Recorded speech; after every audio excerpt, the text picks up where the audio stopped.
বাংলাদেশের সরকারের একটাই কথা যে আমরা যে কোনো অবস্থায় যে কোনো মূল্যে এই যুদ্ধ অবস্থার অবসান চাই।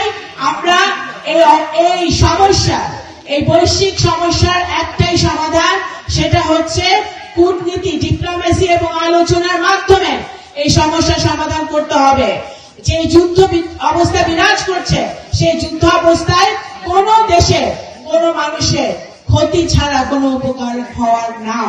সুতরাং এই অবস্থা থেকে যেন আমরা তাড়াতাড়ি নিস্তার পাই, সেটাই আমি দোয়া করছি ইনশাআল্লাহ আমরা সকলে মিলে। আমার আছে টরভিনো, আপনার আছে তো?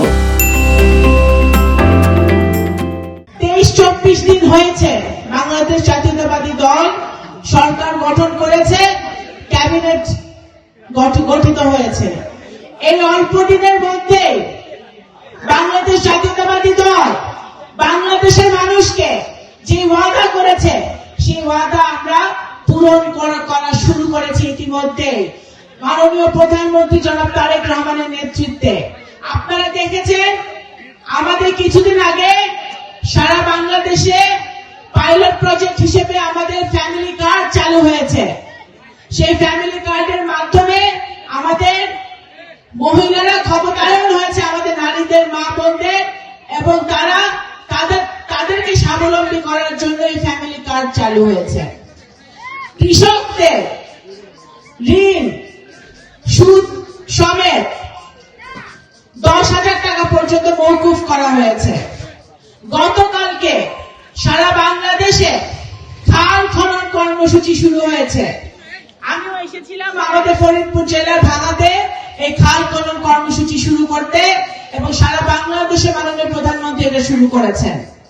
কৃষক কার্ড যদি আল্লাহ দিলে ইনশাআল্লাহ রমজানের ঈদের পরে আমাদের কৃষক কার্ড দেওয়া হবে, যারা কৃষকরা উপকৃত হবে। সুতরাং বিএনপি যা ওয়াদা করে, যা বলে, সেটা অক্ষরে অক্ষরে পালন করে।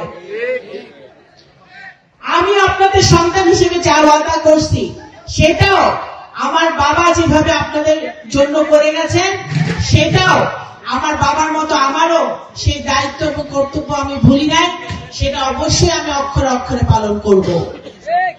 আজকে আমাদেরকে যারা ভোট দিয়েছে এবং আমাদেরকে যারা ভোট দেয় নাই, যারা ধানের শীষে ভোট দিছে এবং যারা ধানের শীষে ভোট দেয় নাই, আমি কিন্তু এই নগরকান্দা সরকার সবারই সংসদ সদস্য হয়েছি।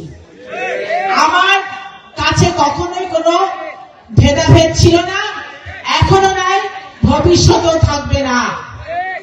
দল, মত, ধর্ম, বর্ণ নির্বিশেষে সবার সেবা আমার বাবা করে গেছে। ইনশাআল্লাহ আমাকে যতদিন আল্লাহ তৌফিক দিছে, আপনারা যদি সহায় হন, আল্লাহ যদি সহায় হয়, আপনারা শুধু এতটুকু দোয়া করেন যেন আমাকে যেন আল্লাহ সেই তৌফিক দেয়, আমি সেই সেবাটা আপনাদের জন্য করে যাব ইনশাআল্লাহ।